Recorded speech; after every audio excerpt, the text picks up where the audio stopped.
Chapter 9 जो है बड़ा चैप्टर है। 15% यानी 15 क्वेश्चंस तो एटलीस्ट आते हैं। 15% 15 15% क्वेश्चन। 15 नंबर बहुत होते हैं, एक दो नंबर भी यहाँ ऐसे है ना, इसम के एग्जाम में बहुत होते हैं। तो इसको डिटेल में पढ़ना है अपने को। मैं आप लोगों को अनम्यूट कर देता हूँ, लेकिन जहां जरूरत हो तभी माइक को ऑफ करिएगा। क्या है कि बैकग्राउंड साउंड से बाकी स्टूडेंट्स को दिक्कत हो। ठीक है, जब आपको जरूरत लगे आप क्वेश्चंस पूछ सकते हो। तो देखिए इसमें लर्निंग ऑब्जेक्टिव क्या है। NFO new fund offer process. NFO की price, ongoing price for subscription of mutual fund, investment plan and option, allotment of mutual fund unit to investor, content and periodicity of statement of account, mutual fund investors, mutual fund investor कौन है, application form of mutual fund कैसा होता है, financial transaction कैसे होते हैं, online and physical mechanism, cutting of time क्या है, टाइम स्टाम्पिंग क्या है, केवाईसी क्या है, different type of systematic transaction क्या है, नॉन फिनेंशियल ट्रांजेक्शन क्या होते हैं म्यूचुअल फंड में, और स्पेशल इन्वेस्टर कैटेगरीज का स्टेटस चेंज होने से क्या होता है। चैप्टर बड़ा है और बड़ा ही इंटरेस्टिंग है। ठीक है, तो पहला होता है, देखिए एनएफओ प्रोसेस क्या होता है। एनएफओ का फुल फॉर्म क्या है, बहुत लोगों को नहीं पता होता है। इवन म्यूचुअल फंड सेल करने आते हैं ना बहुत से लोग, मैं पूछ देता हूं तो नहीं पता होता लोगों को। New fund offer. ठीक है, जब unit in a mutual fund scheme are offer to investor for first time. First time offer होता है ना किसी को, इन्वेस्टर्स को first time new fund offer की तरह होता है वो। ठीक है, अब न्यू फंड ऑफर कैसे डिसाइड होता है, जो असेट मैनेजमेंट कंपनी एएमसी है वो डिसाइड करती है कि स्कीम लाना है टू मार्केट, और उनका जो इनपुट है वो तैयार करते हैं chief investment officer on investment objective, जो बेनिफिट करेगा इन्वेस्टर्स को। कौन तैयार करता है, एएमसी का सीआईओ, चीफ इन्वेस्टमेंट ऑफिसर, जो बेनिफिट किसको करेगा, इन्वेस्टर्स को, और उसका इन्वेस्टमेंट ऑब्जेक्टिव होता है। ठीक है, और चीफ मार्केटिंग ऑफिसर क्या तैयार करते हैं, on the interest in market for investment objective. ठीक है, एएमसी जो थी, second point, AMC can have one fund scheme in a category. ठीक है, और there are defined fund with broad equity डेब्ट हाइब्रिड कैटेगरी। ठीक है, एनएफओ जो होता है has to be a category where AMC does not already have a fund scheme. AMC के पास जिस कैटेगरी के फंड नहीं है या स्कीम नहीं है, उसको उस पे आपको ऑफर करना है। ठीक है, और it has to be in a category जहां पे मल्टीपल फंड या स्कीम भी हो सकते हैं, सेक्टर या थीम, इंडेक्स या और फंड ऑफ फंड। ठीक है, एएमसी क्या प्रिपेयर करती है, scheme information document for NFO, SID जो बोलते हैं ना, स्कीम इंफॉर्मेशन डॉक्यूमेंट। ठीक है, और ये एसआईडी अप्रूव होता है बाई ट्रस्टी, और board of director of AMCs approve करते हैं। देन डॉक्यूमेंट फाइल्ड होता है सेबी के पास, observation that SEBI make on SID need to be incorporated. ठीक है, आफ्टर अप्रूवल बाई ट्रस्टी। ठीक है, same can be issued in the market. इतना क्लियर। एएमसी फिर डिसाइड करती है suitable time table for the issue. ठीक है, मार्केट की सिचुएशन कैसी है उसके अकॉर्डिंग टाइम टेबल तैयार किया जाता है। ठीक है, एएमसी लॉन्च करती है एडवर्टाइजिंग और public relation campaign to make investor aware of the NFO. ठीक है, उसमें भी आपको कंप्लाई करना पड़ता है सेबी की एडवर्टाइजिंग कोड। ऐसा नहीं है कि बहुत ज्यादा अट्रैक्टिव बना लिया आपने। ठीक है, AMC hold event for intermediary and the press to make their familiar with the scheme. ठीक है, it's unique feature benefit for investors.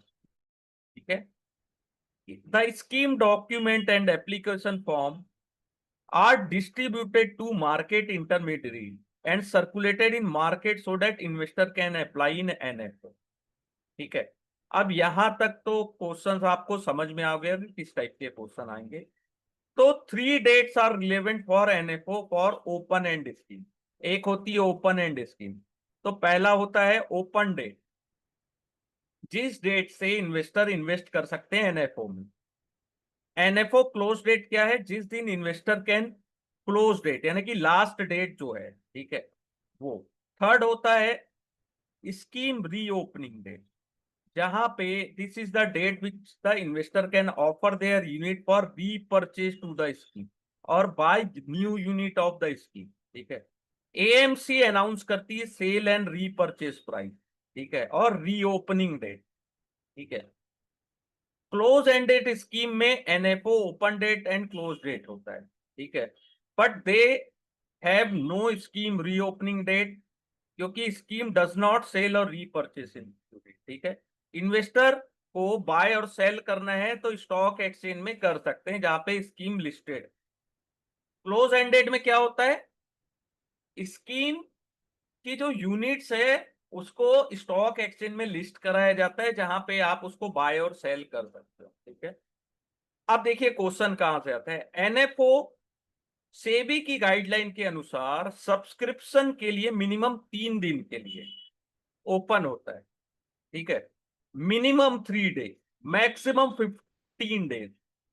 NFO other than ELS, ठीक है, can remain open for subscription for 15 days. ठीक है, allotment of fund refund, ठीक है, should be done with in 5 business day. ये देखिए, ओपन एंडेड स्कीम है, री open for sale repurchase with 5 day of the allotment. ये जो बॉक्स बना रहा हूं इसमें कुछ अगर समझ मोस्ट नहीं, आईएमपी है। मस्ट इंपॉर्टेंट आएगा ही आएगा, ये एनएफओ का आता ही आता है।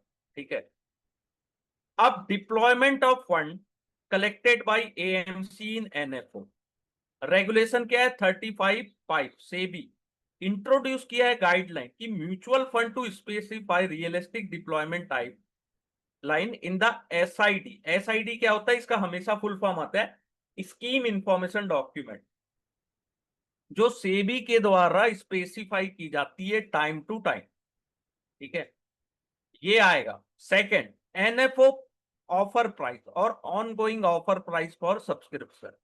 ठीक है, new fund offer price is the price per unit that investor have to pay to invest during the NFO. NFO की जो प्राइस होती है पर यूनिट, उतना आपको पेड करना पड़ेगा। ठीक है, जनरली कितनी होती है वैल्यू उसकी, 10 रुपीज। ठीक है, ongoing price for purchase redemption switch out by investor is the price which investor purchase or receive redemption और switch cut। ठीक है, अब इन्वेस्टमेंट प्लान एंड सर्विस क्या होता है, यहां तक तो कोई डाउट नहीं होगा। इन्वेस्टमेंट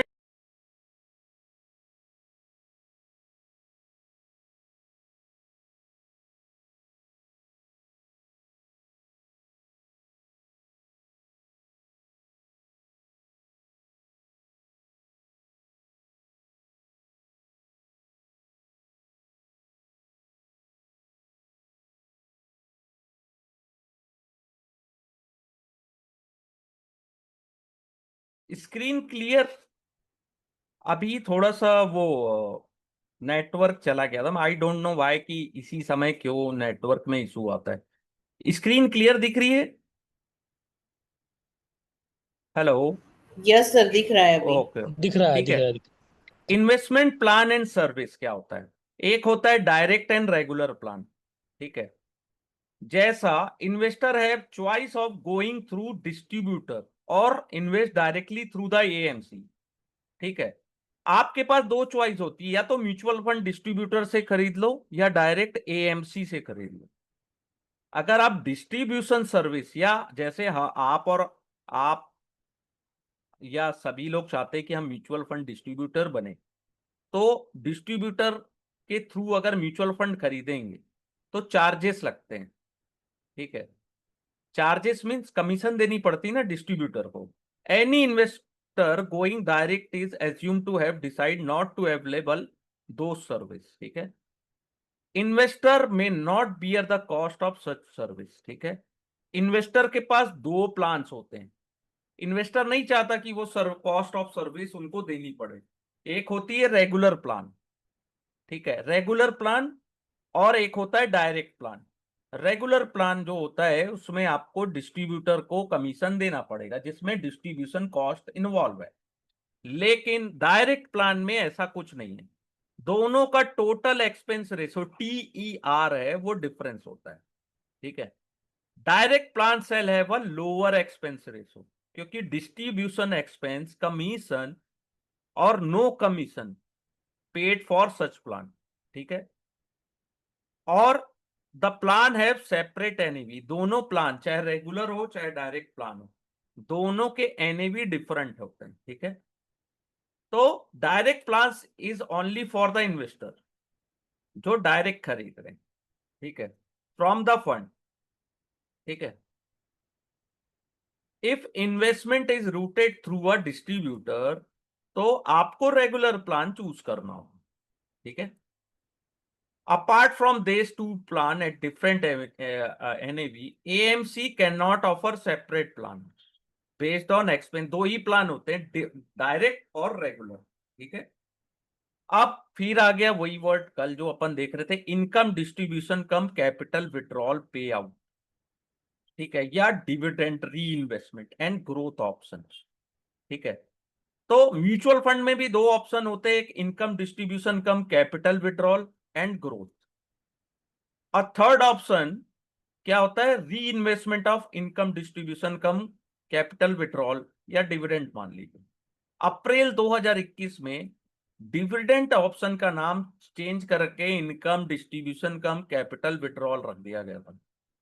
ठीक है, to reflect the actual situation about the income earn by the investor. ठीक है, there are different option with a scheme with a same portfolio. ठीक है, तो तीन तीन ऑप्शन हो गए हमारे पास, तीनों के they differ in structure of cash flow, income accrual for unit holder. ठीक है, और there is different in unit holder taxability. Last class में अपन ने देखा था टैक्सेबिलिटी अलग होगी, number of unit held and value of the unit ये भी अलग होंगे। ठीक है, तो इन पे आउट। ठीक है, यहां तक तो क्लियर हो गया, एकदम सिंपल, धीरे धीरे मैं स्लोली पढ़ा रहा हूं, ज्यादा तेज नहीं हूं। सर ये जो अगर ऊपर का आपको पैराग्राफ था वो थोड़ा समझ नहीं आया, ये वाला जो आपने किया ना, ये हाँ 9.3.2 वाला जो है ना वो नहीं समझ आया। हाँ, ये आएगा अभी। ये अपन ने केवल देखा है प्लान क्या होते हैं। पहला चीज, जो डिविडेंड आपको मिलता है या तो उसको आपने रिसीव कर लिया, एक प्लान ये होता है। डिविडेंड को आपने री इन्वेस्टमेंट कर दिया, एक प्लान ये होता है। एक होता है ग्रोथ प्लान, जहां पे डिविडेंड मिलेगा नहीं। ठीक है, इसको अभी डिटेल में देखेंगे, जो छोटा सा ऐसे लिखा है इसने। और अप्रैल 2021 से डिविडेंड ऑप्शन का नाम चेंज हो गया, इसको याद रखिएगा, क्वेश्चन आ जाएगा कभी कभार। ठीक है, अब देखिए, पे आउट ऑफ इनकम डिस्ट्रीब्यूटर जो आपने पूछा उसी का डिटेल है। Pay out of income distribution cum capital withdrawal plan, जो फंड डिक्लेयर करती है डिविडेंड। ठीक है, time to time, some scheme, liquid हो या डेप्ट हो। ठीक है, विथ वेरी शॉर्ट मैच्योरिटी। कुछ तो डिक्लेयर डिविडेंड डेली भी करते हैं, subject to availability of profit. ठीक है, when dividend is paid the NAV of the unit fall to the extent। क्या होता है, मैंने 10 रुपए NAV है। ठीक है, 10 रुपए NAV है। अगर मैंने 1 रुपए आपको डिविडेंड पेड कर दिया आज, तो कल उसका नया NAV 9 रुपए हो जाएगा। NAV फॉल होता है, NAV रिड्यूस होता है जब भी अपन डिविडेंड या कैपिटल विड्रॉल, इसको मैं IDCW बोलता हूं, है ना, इसको याद रखिएगा। IDCW पे आउट होता है तो एक्स डिविडेंड NAV आती है। ठीक है, जब डिविडेंड अनाउंस होता है और पेड आउट होता है, ठीक है, इसे बोलते हैं, it is refer to as a cum dividend NAV। आज 10 रुपया है, कल मैंने आपको पेड कर दिया, तो आज तो 10 रुपए, कल अनाउंस किया, पेड कर दिया, तो क्या हुआ? डिस्काउंट, एनएवी 1 रुपया कम हो जाएगा। या अगर 2 रुपया डिविडेंड दिया तो जो यूनिट का प्राइस है 10 रुपए से 8 हो जाएगा। ठीक है। Pay out of income distribution cum capital withdrawal option, the investor receive the dividend in his bank account. Investor क्या होता है? डिविडेंड उनके बैंक अकाउंट में रिसीव होता है। ठीक है। तो पे out of income distribution cum capital withdrawal plan, उससे आपके नंबर ऑफ यूनिट्स चेंज नहीं होते हैं, नंबर ऑफ यूनिट्स उतने ही होते हैं। ठीक है। और आपको अगर दिया गया है, आपके खाते में अगर डिविडेंड गया, तो आपको टैक्स देना ही पड़ेगा as per current tax law. ठीक है। The nature of income which the mutual fund has provide a breakup will determine head under which is taxed. ठीक है, जो भी टैक्स है। अगर आपने री इन्वेस्टमेंट कर दिया, जो आपको आईडीसीडब्ल्यू जो मिला प्लान में, ठीक है, तो NAV decline to the extent of dividend. ठीक है। And the resulting NAV is called ex dividend NAV. ठीक है। आपने उसको री इन्वेस्टमेंट कर दिया, like in the case of पे out of income distribution cum capital withdrawal plan. अब देखिएगा, यहां पे समझिएगा, investor does not receive the dividend in his account, dividend उनको नहीं मिला, लेकिन अमाउंट री इन्वेस्ट हो गया सेम स्कीम में, तो एडिशनल यूनिट आपको अलॉट होगा। क्लियर? री इन्वेस्टमेंट प्लान में आपको डिविडेंड मिला, लेकिन आपके अकाउंट में नहीं गया वो, आपने उसे री इन्वेस्टमेंट कर दिया सेम स्कीम में। ठीक है। तो री तो इन्वेस्टमेंट, ये जो यस री यस, इन्वेस्टमेंट वाला जो प्लान होता है, वो हाँ, क्लाइंट को पहले से पता होता है या फिर ये मतलब नहीं पता बीच होता है में? ना, पता होता है। ओके, तो वो री जो ग्रोथ इन्वेस्टमेंट, जैसा हाँ, होता है वैसे ही मतलब वो मैसेज आता भी। है, हाँ हाँ मैसेज आता है। हाँ, अच्छा, ओके। उसमें आपको पता भी चलेगा। आपको उसमें यानी कि जो डॉक्यूमेंट्स है उसमें कई बार मेंशन भी रहता है, कई बार नहीं भी रहता, आपको उसको री इन्वेस्टमेंट करना है। ठीक है। अगर री इन्वेस्टमेंट नहीं हो रहा है तो आपके अकाउंट में नहीं आ रहा है, लेकिन क्या हो रहा है, आपको एक्स्ट्रा 10 यूनिट्स मिल जा रहा है। जैसे 100 यूनिट आपके पास है, 100 यूनिट है, 2 रुपए पर डिविडेंड मिला पर यूनिट। ठीक है। तो डिविडेंड का अमाउंट कितना हुआ? 200 रुपीज। ठीक है। एक्स डिविडेंड एनएवी था 20, तो आपको एडिशनल 10 यूनिट आपको पोर्टफोलियो में मिल जाएंगे। ठीक है। ये होता है री इन्वेस्टमेंट। इन्वेस्टमेंट में क्या होता है, आपको पैसे मिल जाएंगे। फिर ग्रोथ ऑप्शन आता है, डिविडेंड डिक्लेयर नहीं हुआ है, आपको अकाउंट में नहीं मिलेगा। ठीक है। और कुछ भी री इन्वेस्टमेंट नहीं होगा ग्रोथ ऑप्शन में। ठीक है। NAV would therefore capture the full value of portfolio gain. ठीक है। फुल वैल्यू को पोर्टफोलियो गेन में कैप्चर कर लिया जाएगा। ठीक है। इनकम आईसीडब्ल्यू यूनिट है। ठीक है। तो any NAV of those unit will be higher, gain आपको एनएवी में मिल जाएगा, नेट एसेट वैल्यू में। यहां पे यूनिट आपकी बढ़ रही थी, यहां पे एनएवी बढ़ जाएगी। ठीक है। क्लियर? तीनों ऑप्शन है, देखो यहाँ पे चार्ट में बताया ना, इसको समझिएगा। चार्ट में तीनों ऑप्शन दिए हैं आपको। डिविडेंड रिसीव हुआ बैंक अकाउंट में, यस। ठीक है। Income distribution cum capital withdrawal री इन्वेस्टमेंट प्लान नहीं है, ग्रोथ ऑप्शन आपको नहीं मिलेगा। टैक्स ऑन डिविडेंड लगेगा, यस। नंबर ऑफ यूनिट आपकी इंक्रीज हो रही है, नहीं, क्योंकि आपने तो अकाउंट में ले लिया। सेकंड, री इन्वेस्टमेंट। ठीक है। री इन्वेस्टमेंट आपने किया, no. Income distribution cum capital withdrawal, no. Tax on dividend, yes. Increase in number of unit, yes. Growth में क्या हो रहा है, डिविडेंड नहीं मिल रहा है आपको। ठीक है। टैक्स ऑन डिविडेंड नहीं मिल रहा है, लेकिन एनएवी आपकी वैल्यू चेंज हो जा रही है, एनएवी में कैप्चर हो जा रहा है। जो ग्रोथ है वो एनएवी में कैप्चर हो जा रहा है। बाकी दो चीजों में क्या हो रही है, एनएवी डिक्लाइन हो रही है। क्लियर? इतना अगर आप समझ गए, आप समझिए कि 10 नंबर आपको यहीं से मिल गए। यहां से 10% क्वेश्चन इतने में ही आ जाते हैं। Clear? Any doubt? Any questions? No. Okay, no sir. देखिए ये जो है ये चैप्टर 6 में भी यही सब चीजें हैं, घुमा फिरा के फिर आगे फिर पढ़ा रहा है उसको वो, ठीक है। तो investment option for different investors, 3 investors हैं, 100 unit of mutual fund scheme, NAV उसकी है 10 रुपए, income distribution cum capital withdrawal ले रहा है, एक जन री इन्वेस्टमेंट कर रहा है, ठीक है, ठीक है। एनएवी एप्रिसिएट हुई 12 रुपया, म्यूचुअल फंड ने डिक्लेयर किया 10% डिविडेंड, ठीक है। तो dividend amount that investor are entitle to receive 10% of face value 10, तो 1 रुपीज हुआ। Investor which of investor of scheme are entitle to receive the dividend, जिसने पे आउट किया है या जिसने री इन्वेस्टमेंट किया है, ठीक है। How will the dividend be receive by B and C, तो B will be paid out dividend 1 into 100, 100 rupees मिला। सी ने क्या किया, उसको री इन्वेस्टमेंट किया, तो उसको 11 यूनिट एक्स्ट्रा मिला, ठीक है।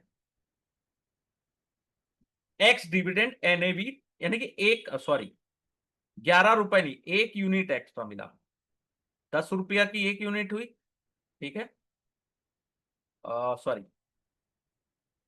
हाँ 11 यूनिट मिली, ठीक है। लेकिन क्या हो रहा है, उनका जो डिविडेंड का एनएवी है वो कम हो जा रहा है, ठीक है। एडिशनल यूनिट कैसे मिली, 100 रुपया है टोटल, ठीक है, 100 रुपीज डिवाइडेड बाई 11, तो 9.90 एक्स्ट्रा एडिशनल यूनिट आपको मिली। 11 से क्यों डिवाइड कर रहे हैं इसको, क्योंकि जो न्यू एक्स डिविडेंड एनएवी है वो 11 रुपीज है, ठीक है। फर्स्ट वाले केस में इन्वेस्टर को इन्वेस्टमेंट वैल्यू 1200 रुपया थी, 200 रुपया is earn S capital gain from appreciation 10 to 12, ठीक है। सेकेंड में वैल्यू ऑफ इन्वेस्टमेंट 1100, ठीक है, 100 रुपीज आपको मिला एज अ डिविडेंड, 100 रुपीज ऐसा capital gain, total earning same है, ठीक है। Investor C, the value of unit is 1200, the unit held goes up after the reinvestment of dividend is 109, यानी additional unit आपको मिल गया, ठीक है। तो केवल आपको 100 rupees as a capital gain मिला, बाकी आपको यूनिट मिल गए, तो तीनों के टैक्स स्लैब अलग हो जाते हैं, ठीक है। फिर अलॉटमेंट कैसे होता है, allotment of unit to the investor, entry load ban है ना, हमेशा याद रखिएगा एंट्री लोड बैन है। अगर आप एनएफओ को सोल्ड करते हैं 10 रुपया में, ठीक है, तो investment amount divided by 10 would give the number of unit, entry load कुछ भी नहीं है, ठीक है।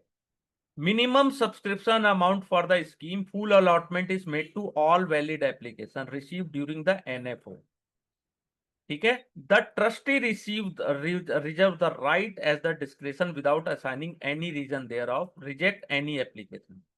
अलॉटमेंट 5 डेज में कंप्लीट होता है, 5 बिजनेस डे याद रखिएगा, after the closure of NFO offer, NFO offer के क्लोज होने के 5 बिजनेस डेज में, ठीक है। और जिनको इन केस ऑफ अगर आपके डीमेट अकाउंट में मिल रहा है तो क्रेडिट कितने दिन में होगा, 2 वर्किंग डेज में, ठीक है। अगर डीमेट अकाउंट में डिपॉजिटरी अकाउंट डिटेल आपने एप्लीकेशन फॉर्म में मेंशन की है तो क्लियर। फॉरेन पोर्टफोलियो इन्वेस्टर को कैसे मिलता है, अलॉटमेंट एडवाइस डिस्पैच की जाती है to FPI, is subjected to RBI approval से इफ रिक्वायर्ड। इन्वेस्टर को नॉन डिपॉजिटरी मोड से अप्लाई करना है और receive the account statement of unit within 5 business day after closure of NFO.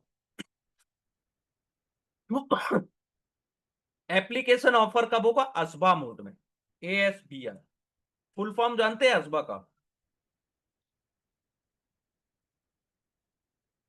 असबा no. का फुल, नो सर। आप जानते हैं सर, आप जानते होंगे पक्का।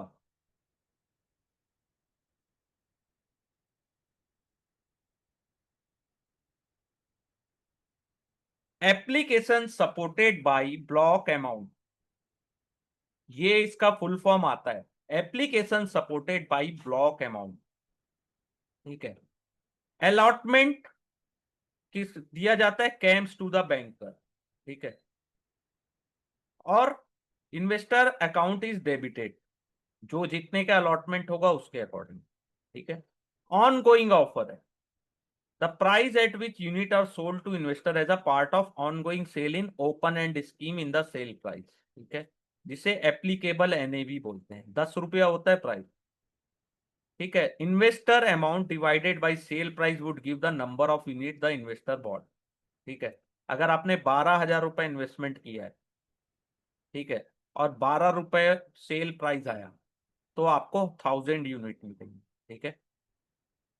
फिर राइट इशू में क्या होता है, the price at which the unit are offer is clear at the time of investment, the investment amount divided by right price give the number of unit that investor has bought. ठीक है।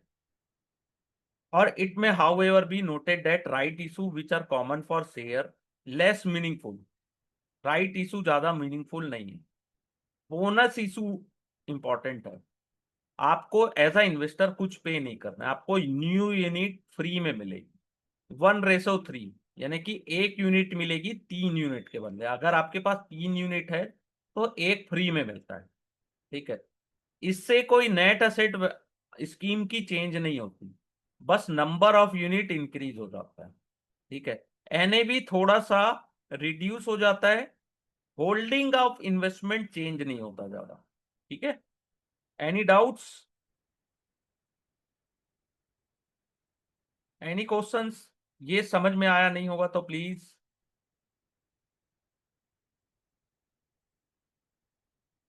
देखिए ये bonus समझ में आ गया, उस bonus right issue वाला और बोनस वाला फिर से एक बार थोड़ा रिपीट कर सकते हो या? बोनस इशू में क्या है कि आपको 3 यूनिट आपके पास है तो 1 यूनिट फ्री में मिलेगा। आपका जो पोर्टफोलियो का वैल्यू है वो चेंज नहीं होगा, एनएवी थोड़ी सी रिड्यूस हो जाती है, यूनिट बढ़ जाते हैं। राइट इशू का ज्यादा मतलब नहीं है म्यूचुअल फंड में, इसलिए वहां से क्वेश्चन भी नहीं आएंगे। ठीक है। मीनिंगलेस है वो, बोनस से आएंगे क्वेश्चंस। और अलॉटमेंट अगर आपको बोनस हुआ तो क्रेडिट होगा इन्वेस्टर के डीमेट अकाउंट में। ठीक है। और if investor has opted for dematerialise unit, अगर असबा एप्लीकेशन में आपने मेंशन किया है तो, ठीक है, unit of scheme held in demat form is fully and freely transferable, ये पॉइंट याद रखिएगा। ठीक है। बोनस समझ में आया कि नहीं ये बताइए आप। 3 यूनिट के बदले 1 यूनिट फ्री में मिल रहा है, लेकिन 3 यूनिट के बदले 1 यूनिट फ्री मिल रहा है, यूनिट आपकी बढ़ जा रही है, एनएवी थोड़ी सी घट जाएगी, लेकिन टोटल पोर्टफोलियो अगर 100 रुपया का है तो 100 रुपए ही उसकी वैल्यू रहेगी। एनएवी थोड़ी घट जाएगी, यूनिट थोड़ी बढ़ जाती है, यानी इकोनॉमिकल वैल्यू इसकी कोई ज्यादा नहीं बढ़ती। साइकोलॉजिकल लगता है कि हाँ पहले 100 यूनिट था अभी हमारे पास 150 यूनिट हो गया, या जो भी चेंजेस होते हैं। ठीक है। अगर आपका एप्लीकेशन रिजेक्ट हो जाता है तो 5 दिन के भीतर आपको पैसे मिल जाएंगे। देखिए क्वेश्चन आएगा ना, अगर 5 डेज में नहीं मिलेगा तो 15% पर एनम डिले पीरियड आप पेड करेगी and charge to AMC, AMC को 15% पर एनम के डिले पीरियड के साथ आपको पेड करना होगा। ठीक है। मिनिमम इन्वेस्टमेंट थ्रेशोल्ड कितना है एसआईएफ के लिए, स्पेशलाइज इन्वेस्टमेंट फंड 10 लाख रुपए। ठीक है। ये this would be aggregated investment by investor across all investment strategy offer by SIF at the PAN level. ठीक है। ये एसआईएफ पता है आपको कैसे पास होते हैं, एसआईएफ भी बन सकते हैं आप, लेकिन उसके लिए आपको एनआईएसएम की XIII 13 सीरीज को पास करना होगा। ठीक है। म्यूचुअल फंड से भी थोड़ा सा डिफिकल्ट होता है क्योंकि एसआईएफ जो अगर बात कर रहे हैं ये इसमें डेरिवेटिव प्रोडक्ट्स ज्यादा यूज होते हैं। ठीक है। फिर account statement for investment, monthly statement of account.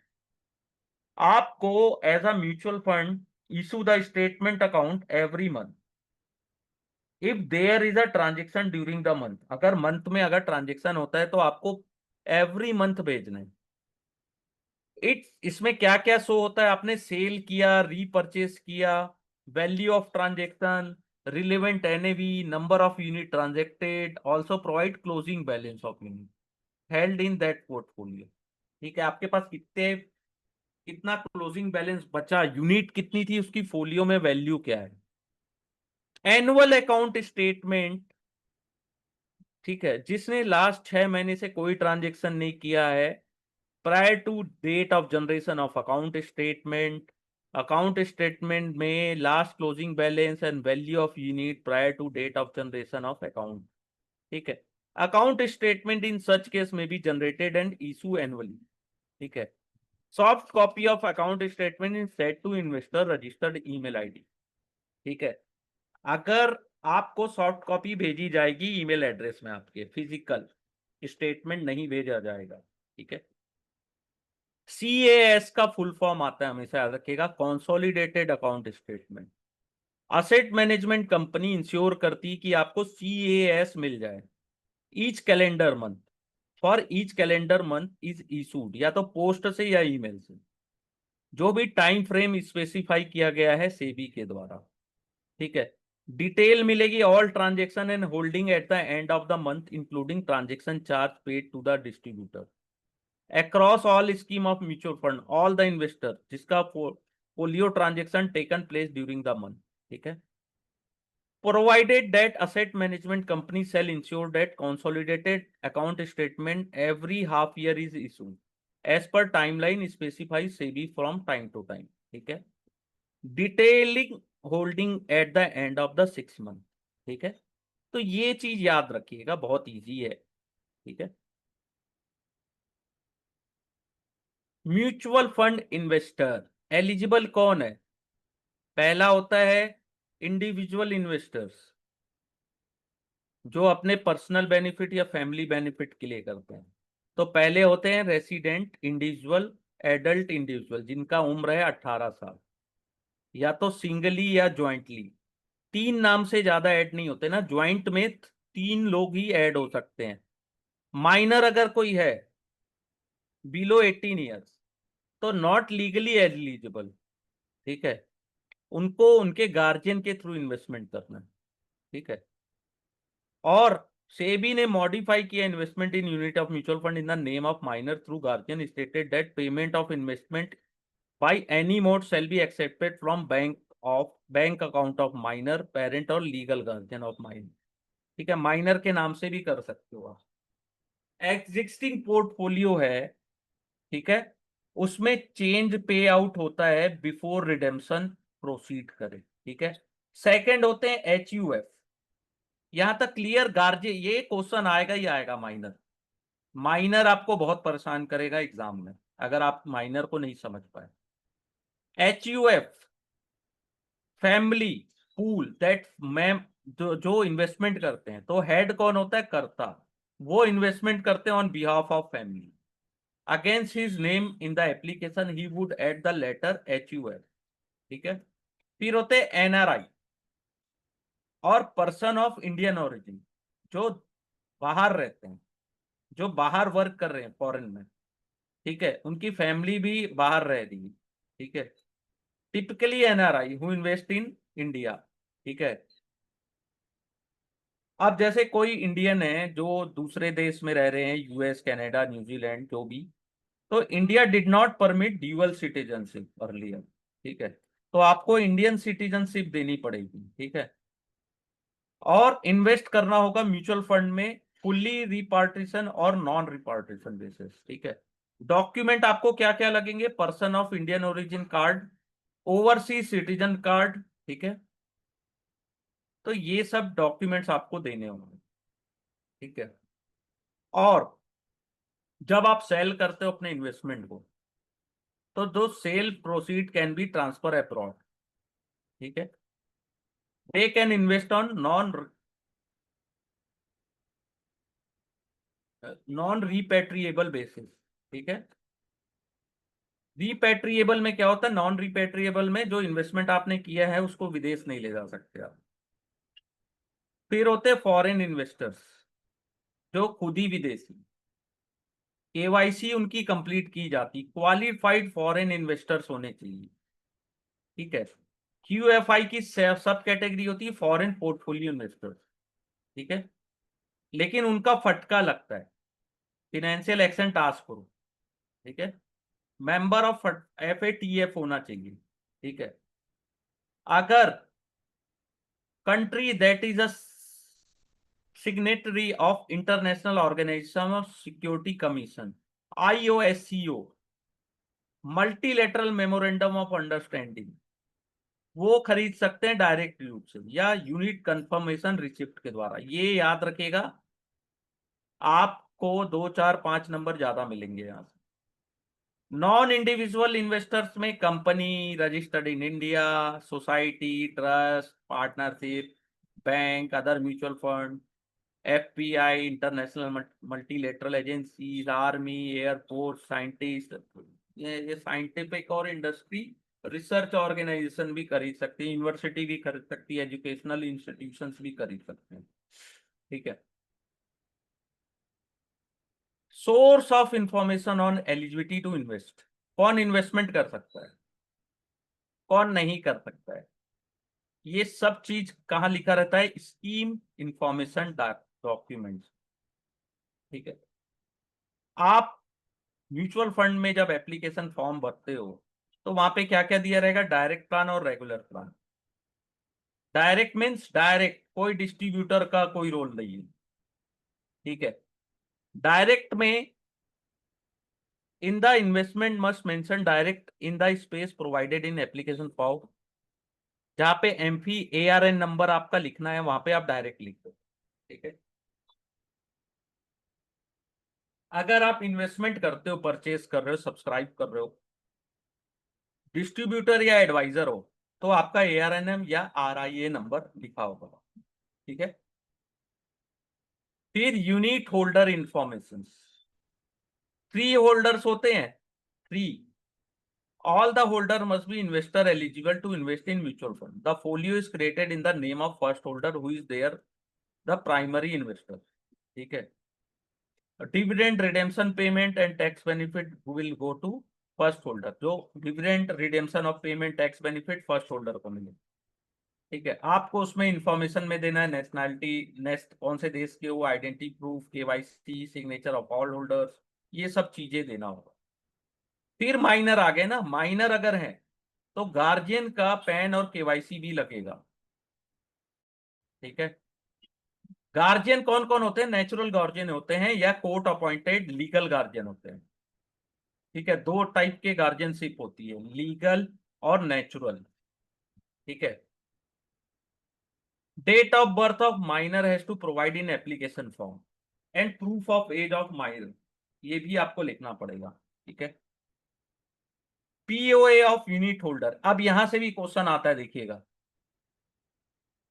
PO as a unit holder, power of attorney मिली हुई है, require the POA holder issue to compile with KYC and PAN requirement, certified copy of POA to submit to mutual fund before the holder can operate the portfolio, ठीक है। Power of attorney मिली है तो आपके portfolio को वो operate कर सकते हैं, ठीक है। The grantor or investor can continue to operate the account despite granting the POA, ठीक है। The POA holder can conduct all transaction except make or change nomination, आप सभी टाइप के ट्रांजेक्शन कर सकते हो लेकिन आप नॉमिनेशन चेंज नहीं कर सकते पावर ऑफ अटॉर्नी में, ठीक है। एवरीथिंग क्लियर यहां तक?